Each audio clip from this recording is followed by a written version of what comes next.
Hello, എന്തൊക്കെയുണ്ട് വിശേഷം? കുഞ്ഞാറ്റക്കുട്ടി സ്കൂളിൽ പോകാൻ നിൽക്കുകയാണ്. ഇന്ന് വെനസ്ഡേ യൂണിഫോം ആണ്. അവള് സ്കൂളിൽ യെല്ലോ ഗ്രൂപ്പിലാണ് വന്നിട്ടുള്ളത്. അപ്പോൾ അവൾക്ക് യെല്ലോ ടീഷർട്ടാണ്. അവളുടെ ഫ്രണ്ട്സിനെല്ലാം വേറെ വേറെ കളേഴ്സ് ആണെന്ന് അവളിങ്ങനെ പറയാറുണ്ട്. അർജന്റീന ഫാൻസ് ആയ ഫ്രണ്ട്സിന് കൊടുക്കാൻ വേണ്ടിയിട്ട് അവൾ അർജന്റീനയുടെ ഫ്ലാഗ് ഉണ്ടാക്കുമായിരുന്നു കേട്ടോ.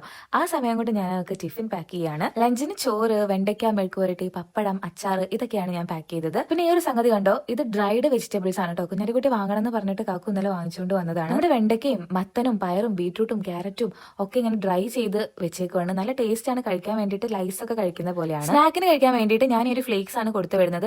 ഇത് എന്റെ ഒരു ഫ്രണ്ട് തന്നെ അവളുടെ വീട്ടിൽ വെച്ചുണ്ടാക്കുന്നതാണ്. കുഞ്ഞാറ്റയ്ക്കും തക്കുടനും കൊടുക്കാൻ വേണ്ടിയിട്ട് അവൾ എനിക്ക് തന്നതാണ് കേട്ടോ. അതിന്റെ കൂടെ കുറച്ച് കാഷ്നട്ട് ഞാൻ ചേർത്തിട്ടുണ്ട്. നിങ്ങൾക്ക് വേണമെങ്കിൽ ഈ കാണുന്ന നമ്പറിൽ കോൺടാക്ട് ചെയ്താൽ മതി, അവൾ ഉണ്ടാക്കി തരും. അങ്ങനെ മോളുടെ വണ്ടി വരാൻ ടൈം ആയിട്ടുണ്ട്. അപ്പൊ കാക്കുവാണ് അവളെ റോഡ് സൈഡിലേക്ക് എത്തിക്കുന്നത്. ചെറിയൊരു മഴച്ചാറിലുണ്ടായിരുന്നു കേട്ടോ. അപ്പൊ കൊടയൊക്കെ പിടിച്ചിട്ടാണ് ഇന്ന് പോകുന്നത്.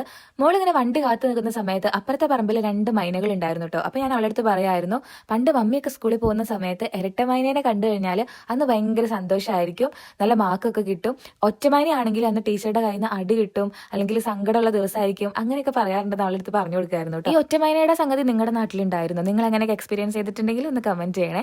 അങ്ങനെ വൈകുന്നേരം സ്കൂളൊക്കെ കഴിഞ്ഞ് വന്നു. ഇരട്ടമൈനേനെ കണ്ടുപോയതുകൊണ്ട് ഇരട്ട സ്റ്റാറും കൊണ്ടാട്ടോ കുഞ്ഞാറ്റ വന്നത്. പിന്നെ ഞങ്ങൾക്കൊരു ഷൂട്ട് ചെയ്യാനുണ്ടായിരുന്നു. ഈ റീല് നിങ്ങൾ കണ്ടിട്ടുണ്ടാവും അല്ലേ? കുഞ്ഞാറ്റെ കൊണ്ടുപോകാതെ സിനിമയ്ക്ക് പോയ ഒരു റീലാണ് കേട്ടോ ഇത്. ഷൂട്ടൊക്കെ കഴിഞ്ഞപ്പോൾ കാക്കുനൊരു ട്യൂണ കഴിക്കാൻ കൊതിയായി. ഇവിടെയാണെങ്കിൽ ഫ്രിഡ്ജിൽ എപ്പോഴും ഒരു ട്യൂണ സ്റ്റോക്ക് ഉണ്ടാവും. ട്യൂണ ഞാൻ ഉണ്ടാക്കുന്നതിനെക്കാട്ടിലും എനിക്കും കാക്കുവിനും ഇഷ്ടം കാക്കു ഉണ്ടാക്കുന്നതാണ്. എന്നാ പിന്നെ നിരാശപ്പെടുത്തേണ്ട, കാക്കു തന്നെ ഉണ്ടാക്കിക്കോട്ടെ. പിന്നെ രാത്രി ഹോംവർക്ക് ടൈം ആണ്. കുഞ്ഞാറ്റ അവളുടെ ഹോംവർക്ക്സ് ഒക്കെ ചെയ്യുന്നുണ്ട്. പിന്നെ ഞങ്ങൾ ഫുഡൊക്കെ കഴിച്ചു കിടക്കാൻ വേണ്ടി വന്നു.